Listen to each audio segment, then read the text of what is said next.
Olha, a palavra pecado é uma daquelas que, assim, todo mundo usa, né? Mas será que a gente para pra pensar no que ela realmente significa, teologicamente falando?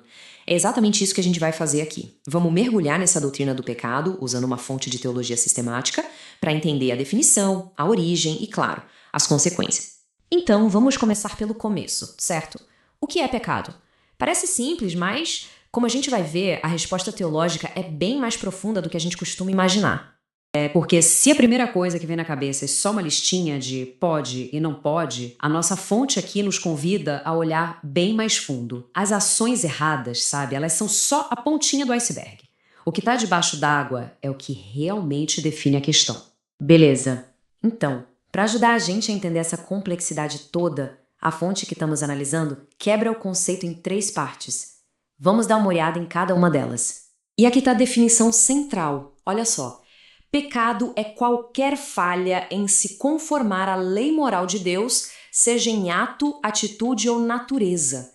A palavra-chave aqui, gente, é lei moral de Deus. É esse o padrão. O referencial não é o que a sociedade acha certo ou errado, mas sim o caráter de Deus. E é aqui que a coisa fica bem interessante. A definição se desdobra em três níveis. Começa com o ato, que é o mais óbvio, né? Roubar, mentir, mas aí a gente vai mais fundo, para atitude. O que está rolando por dentro? Inveja, raiva e o nível mais profundo de todos, a natureza. A ideia aqui é que o problema não é só o que a gente faz, mas algo que faz parte de quem a gente. Ok, se essa é a definição, a pergunta lógica é: de onde veio tudo isso? Como essa história começou?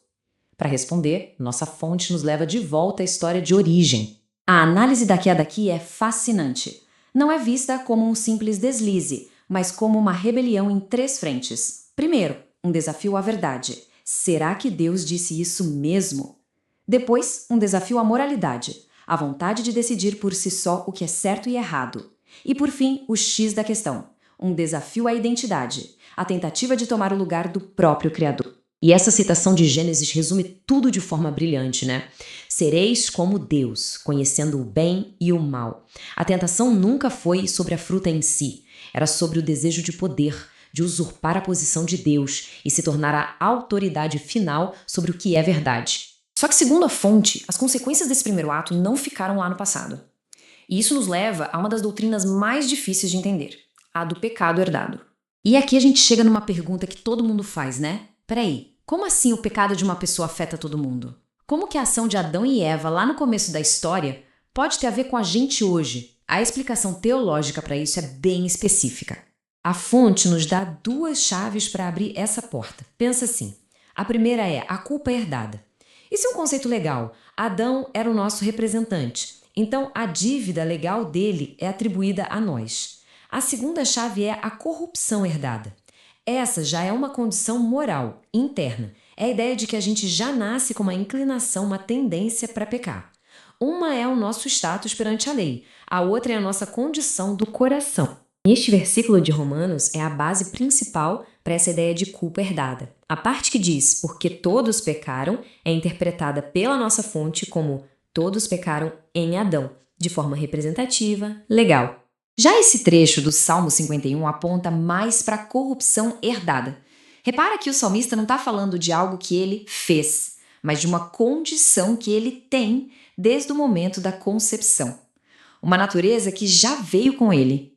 Ok, saindo um pouco da teoria e indo para a prática, todos os pecados são iguais? Quer dizer, roubar uma caneta é a mesma coisa que, sei lá, trair a confiança de alguém profundamente? A resposta da fonte para isso é bem sutil. Então, a pergunta é essa: alguns pecados são piores que outros? E a resposta, segundo a fonte, é ao mesmo tempo sim e não. Parece confuso, né? Mas calma, depende do ponto de vista. E aqui está a grande sacada. Do ponto de vista da culpa legal perante Deus, a resposta é não. Qualquer pecado, por menor que pareça, quebra a lei e nos torna legalmente culpados. Ponto. Agora, do ponto de vista das consequências, aí a resposta é sim. Com certeza, alguns pecados causam mais dor, mais dano e criam uma ferida muito maior nos nossos relacionamentos. E o que faz um pecado ser mais grave em suas consequências? Bom, a fonte aponta alguns fatores, como por exemplo, O nível de conhecimento que a pessoa tem? A intenção? Foi algo deliberado? O dano real que foi causado a outras pessoas ou à comunidade? E até a posição de quem comete o pecado, como um líder, por exemplo. Isso nos leva a outra pergunta muito comum. E quando um crente peca? Alguém que, dentro dessa teologia, já foi perdoado. O que acontece? A chave para entender isso, segundo a fonte, é diferenciar status de comunhão.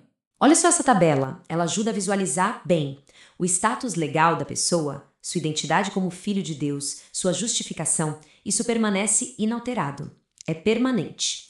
Mas o relacionamento, a comunhão diária com Deus, isso sim é interrompido, é quebrado. E é aí que entra a disciplina divina, que a fonte descreve não como uma punição para condenar, mas como a correção de um pai que ama. E essa expressão entristecer o Espírito Santo captura perfeitamente essa ideia. É algo pessoal. A questão não é perder a salvação, mas sim o dano que o pecado causa na intimidade, na proximidade desse relacionamento. E agora a gente chega no ponto talvez mais sério e que gera mais dúvidas dessa doutrina. A ideia de que existe um pecado que não tem perdão. A noção de um pecado imperdoável, claro, causa muita angústia. Por isso é tão importante entender exatamente o que a fonte diz que ele é e, talvez mais importante ainda, o que ele não é. O alerta é bem direto e vem dos evangelhos. É a tal da blasfêmia contra o Espírito Santo.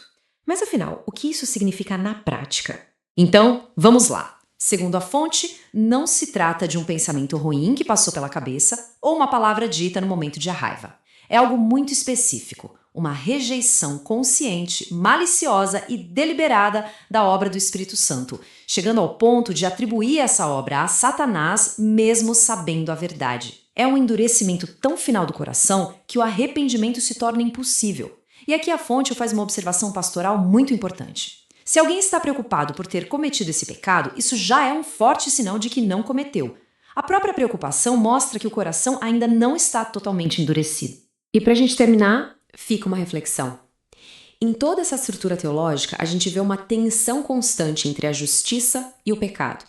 Se a justiça perfeita exige que toda falha tenha uma consequência, isso não torna o conceito de misericórdia algo ainda mais radical, ainda mais impressionante? O que a seriedade da justiça nos ensina sobre o valor do perdão? Fica aí a pergunta para a gente pensar.